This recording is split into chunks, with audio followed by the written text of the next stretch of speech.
Bayanin ng mga utang. O, di ba? Tama. Kakasabi ko lang. Bayanin ng mga utang. Medyo, bayanin ng mga utang. Oo, kasi, pag may OFW na sa pamilya, yung mga inutang-utang ng pamilya, nababayad-bayaran na kahit papano. Di ba? Kaya ka nag-abroad. What the? Kaya ka pinag-abroad ng magulang mo kasi para may pambayad na sila sa mga utang.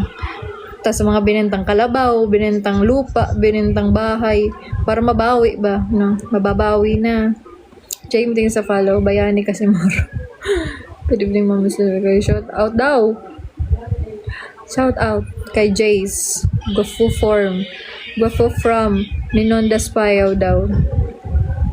Tingin sa OFW dollar. Kaya nga, tingin sa OFW, nagpapala ng dollar dun sa snow. Akala nila pag OFW, ang paglapag ng eroplano dun sa abroad, may umuulang dolyar. Hi, view though. Sa follow, thank you. Hola, JV. Diba? Abroad na yung anak mo. Yung anak mo na yung sagot sa birthday ni, ganyan. Hi, JV na. OFW, ang bagong mga bayani. Ang mamatay. Nasa kanta, ang mamatay ng dahil sa'yo. Okay, pag namatay ang OFW, dahil sa'yo yun. Teammate daw ng salapi.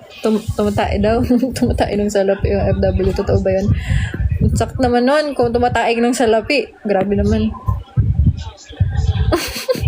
Ano yung pag marinig mo tumayang OFW, nagkakalansingan?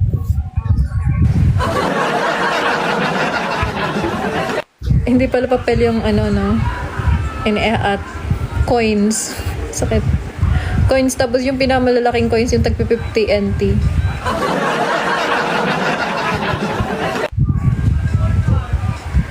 Hanggang kabayan na lang tingin sa ating OFW dollar.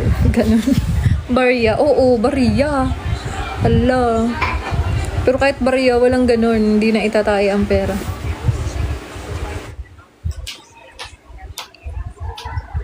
Dugot, pawis at buhay.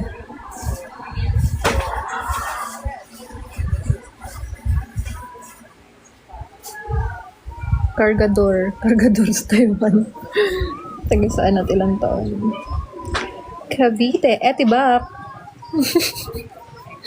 Taga Etibac. Taga saan? Ito? Walang ganun. Walang time sa ganyan.